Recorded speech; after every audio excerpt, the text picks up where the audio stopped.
संभवाय च मयूभवाय च नमः शंकराय च मयस्कराय च नमः शिवाय च शिवतराय च। सभी दर्शकों को मेरा सादर नमस्कार। आज मैं आपको गंडमूल नक्षत्रों के बारे में बताऊंगा कि कौन से 6 नक्षत्र गंडमूल के होते हैं और उसमें प्रत्येक नक्षत्र के चरण के हिसाब से फल होते हैं। तो सर्वप्रथम अश्विनी नक्षत्र गंडमूल नक्षत्र होता है। इसके पहले चरण में पिता के लिए खराब होता है, दूसरे चरण में खर्चा, तीसरे में भ्रमण और चौथे चरण में स्वयं के लिए बुरा होता है। आश्लेषा नक्षत्र के पहले चरण में किसी के लिए खराब नहीं होता, दूसरे चरण में धन, तीसरे चरण में माता पिता और चौथे चरण में पिता के लिए खराब होता है। इसके बाद मघा नक्षत्र है। पहले चरण में माता पिता, दूसरे में पिता, तीसरे में शुभ और चौथे में भी शुभ होता है। ज्येष्ठा के पहले चरण में बड़े भाई, दूसरे चरण में छोटा भाई, तीसरे चरण में पिता और चौथे चरण में स्वयं और पिता के लिए बुरा होता है। मूल के पहले चरण में पिता, दूसरे चरण में माता, तीसरे चरण में धन और चौथे चरण में शुभ होता है। रेवती का पहला चरण शुभ, दूसरा भी शुभ, तीसरा भी शुभ और चौथा चरण माता पिता के लिए बुरा होता है। ज्येष्ठा की अंतिम 2 घड़ी और मूल की प्रथम 2 घड़ी अभुक्त मूल कहलाती हैं। इसमें जन्म होने से मूल शांति से पहले पिता को बच्चे का मुंह नहीं देखना चाहिए। अब आपको बताऊंगा कि यदि किसी कन्या का जन्म इन नक्षत्रों में होता है तो उसका फल क्या होता है। अगर मूल नक्षत्र के 1, 2 और तीसरे चरण में किसी कन्या का जन्म होता है तो वो ससुर के लिए ठीक नहीं होती। आश्लेषा के दूसरे, तीसरे और चौथे चरण में किसी का जन्म होता है तो वो सास के लिए ठीक नहीं हुआ करती। ज्येष्ठा नक्षत्र के 1, 2, 3 और 4 चरणों में किसी का जन्म होता है तो वो जेठ के लिए ठीक नहीं हुआ करती। विशाखा के चौथे चरण में किसी का जन्म होता है तो वो देवर के लिए ठीक नहीं हुआ करती। अब आपको भावों की संज्ञा के बारे में बताऊंगा। 1, 4, 7, 10 भाव को केंद्र भाव कहते हैं।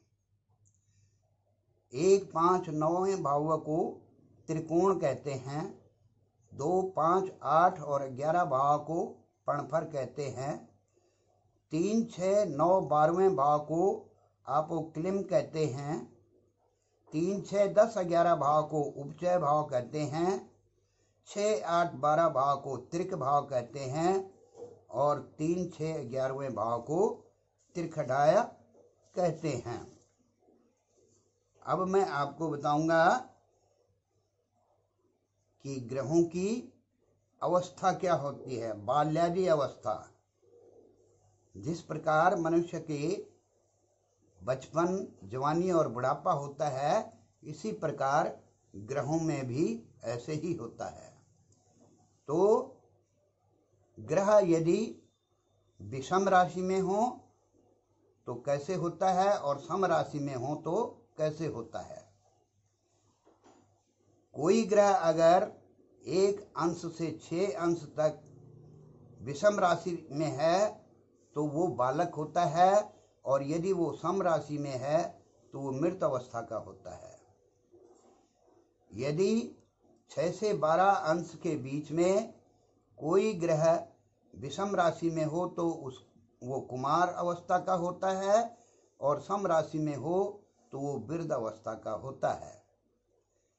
अगर कोई ग्रह 12 अंश से 18 अंश के बीच में विषम राशि में हो तो युवा अवस्था का होता है, और सम राशि में हो तो भी युवा अवस्था का होता है।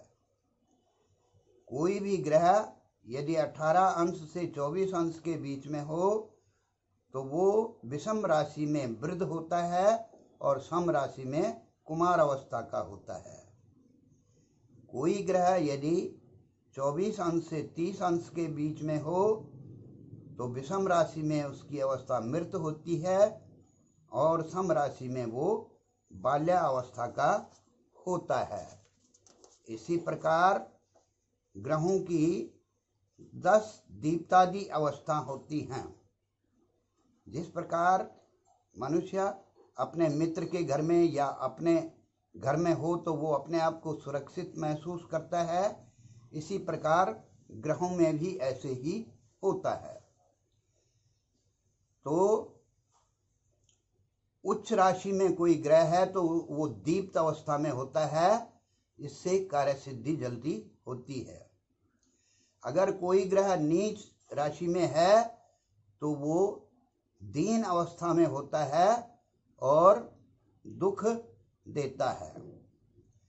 कोई ग्रह यदि मित्र की राशि में है तो वो मुदित होता है और वो अत्यंत आनंद देता है। कोई ग्रह अगर अपनी राशि में है तो वो स्वस्थ अवस्था का होता है और वो कीर्ति और लक्ष्मी की प्राप्ति करवाता है। कोई ग्रह यदि शत्रु राशि में हो तो उसकी सुप्त अवस्था होती है और वो शत्रु भय तथा दुख देता है। कोई ग्रह पाप ग्रहों के मध्य हो तो वो पीड़ित कहलाता है, उसमें धन की हानि होती है। कोई ग्रह यदि अस्त है तो उसको मूषित कहते हैं, ये कार्यनाश करवाता है। नीचाभिलाषी ग्रह परिहीन होता है, ये भी कार्य का नाश करवाता है। उच्चाभिलाषी ग्रह सुवीर्य होता है, ये हर प्रकार से लाभ देता है। और शुभ वर्ग में कोई ग्रह हो तो वो अधिवीर्य होता है, ये भी लाभ देता है।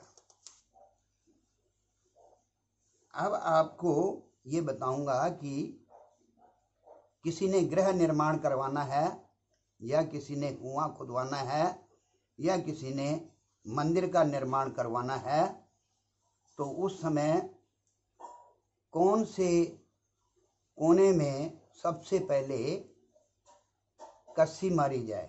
अब मैं आपको खाद चक्र के बारे में बता रहा हूँ।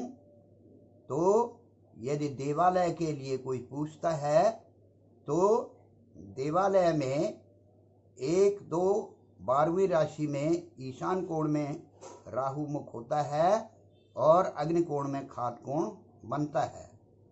देवालय के लिए ही यदि 3, 4, 5वीं राशि हो तो वायव्य कोण में राहु का मुख होता है और ईशान कोण में खात कोण बनता है। यदि 6, 7, 8वीं सूर्य की राशि हो तो नैऋति कोण में राहु मुख होता है और वायव्य कोण में खात कोण बनता है। यदि देवालय के लिए सूर्य की राशि 9, 10, 11वीं हो तो अग्नि कोण में राहु मुख होता है और नैऋति कोण में खात कोण बनता है। इसी प्रकार ग्रह निर्माण के लिए यदि सूर्य की राशि 5, 6, 7वीं है तो ईशान कोण में राहु मुख है और अग्नि कोण में खात कोण है। अगर सूर्य की राशि 8, 9, 10 है तो वायव्य कोण में राहु का मुख होता है और ईशान कोण में खात कोण होता है।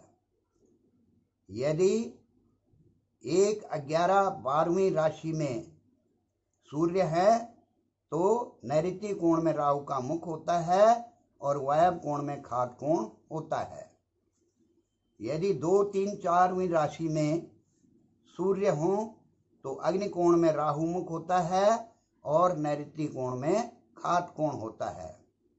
जलाशय यानी कुआं,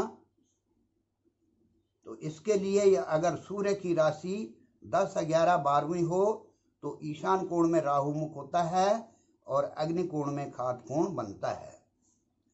अगर 1, 2, 3 में सूर्य हो तो वायव्य कोण में राहु मुख होता है और ईशान कोण में खात कोण होता है।